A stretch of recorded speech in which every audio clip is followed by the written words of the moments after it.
Hola mi gente, welcome back for another week of Level Up, Unfiltered and Unapologetic. I'm your host, Dr. Cristina Dominguez. This week we're gonna get into overthinking. Are you guilty of it? Because I definitely am. Let's talk about it. No se vayan.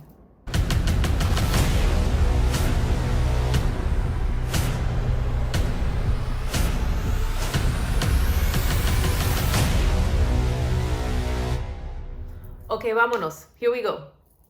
Overthinking. Like a lot of things that we hear about on a common everyday basis, we don't really quite ever get to the root, the core understanding of what these things are. In order to be able to do something about it, come up with solutions, we need to understand what something is at its core first and foremost. So overthinking can sound pretty simple. I'm just thinking a little extra about something. On the surface, yeah. So if you have a surface level understanding, you're only going to get a surface level solution. Sorry, not sorry. That's all it is. And unfortunately, a lot of solutions that are being offered out there, particularly on social media, that are made popular are surface level solutions. They're band-aids. I'm not here to hand out band-aids. I'm a psychologist. I'm not a nurse. So here's what we're going to do. We're going to understand overthinking on a deeper level. Whenever you have something in excess, or maybe the opposite, deficit, not enoughness, I like to view it from a place of a scale. So on a Likert scale from 0 to 100, if something is in excess, overthinking, it's not just an average level of thinking that's going to go right down the middle. It's going to be over. It's going to be extra.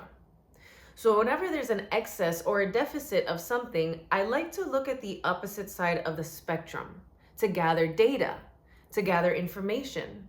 So what about this overthinking is going to tell me about its source?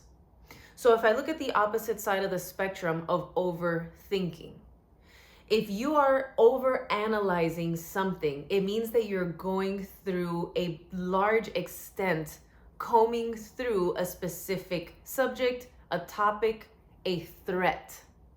There is an overly threatening stimulus on the opposite side of the spectrum from that overthinking, overanalysis, because you're trying to prevent a negative outcome. So let's go back. Overthinking, overanalyzing. We flash over to the other side. What could be behind that overthinking? There's an overly threatening stimulus. In response to that over-threatening stimulus, we're going to become overly cautious. You guys see what I'm doing here? Is that I'm letting this one thing that might seem just like a little more thinking than normal guide me into understanding what are the underpinnings, what are the true core roots to what might be behind this thing. So we just went from overthinking, overanalyzing, to something overly threatening potentially to being overly cautious. So now we have to ask ourselves, I need a little bit more information about this overly cautious. What's going on? What could be so potentially threatening that I need to implement so much caution? It's not just middle ground caution. I'm trying to be a little preventative. It is full-blown overly cautious to the point that it's forcing me to overthink about things, overly prepare. Now the anxiety kicks in. We start to get all the symptoms, the shortness of breath, the tingling hands and feet.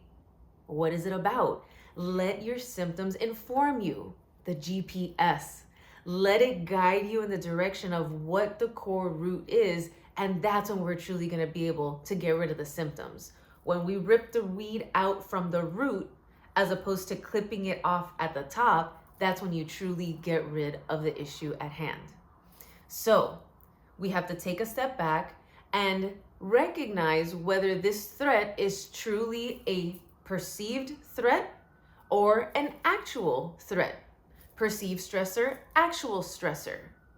This is important to differentiate because there is a very good chance that you are being overly cautious, feeling overly threatened, and therefore overthinking, overanalyzing of something that might not even exist.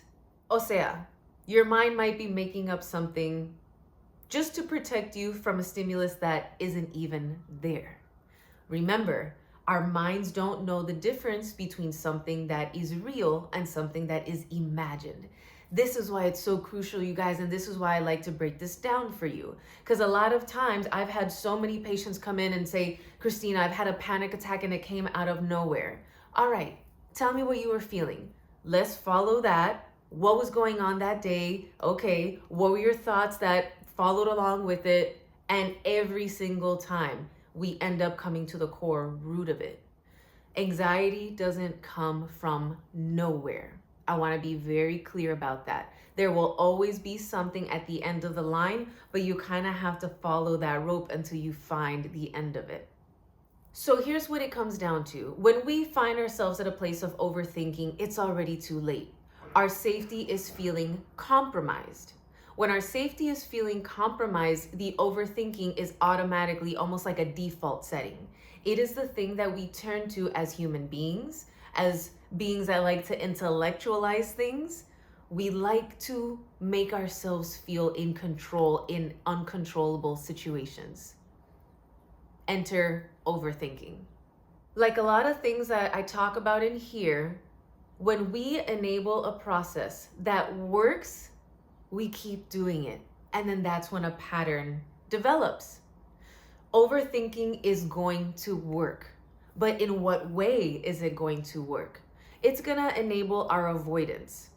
So if we fall into the band-aid feeling or concept of overthinking, it is going to work. It's going to work for you. It's going to prevent you from having to face a certain thing or overly prepare for something that's going to keep you out of a perceived danger without questioning whether there's an actual stimulus of danger or not.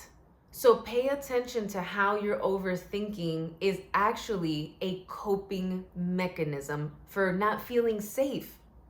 So check out how we just went from overthinking to not feeling safe. It is an absolute 100% indication of a lack of safety. Remember, we are built for survival. We are built for evolution, meaning that we are bound to do just about anything to protect ourselves, even if it means putting on these. That's what it is. We like to protect ourselves to any and all extents.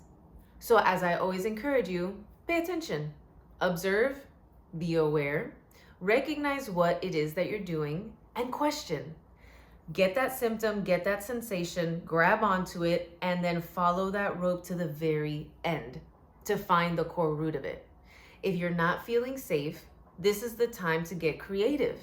Try to question and ask yourself, what is leading to this feeling of instability, of not feeling safe? Now that we know what that might be, then be curious, experiment, trial and error with the things that are going to make you feel safe. I love to do deep breathing. It sounds really hippie-ish and really cheesy and whatnot, but there's something very curative to a deep breath. When we start to breathe really shallow, up here at the top, and we feel like we can't grasp our breath, that's only going to contribute that much more to feeling out of control. Now you're going to hyperventilate, you might pass out, doesn't even have to get there if we recognize what's actually going on under the surface. Create your safety, ground yourself in that deep diaphragmatic breath, and see if it works for you. If holding on to something, I've had talks in the past about a totem. When you hold something in your hand, you have something physical, something tangible that you can hold on to, that in itself can be grounding. My favorite movie, Inception. If you haven't seen it, go watch it. The idea of a totem, having something that you can grab onto so that you feel as though you're being grounded in the present moment, it'll remind you. It'll bring you right back. When your mind goes a little too far, all you need is something to bring you back to today, to right now.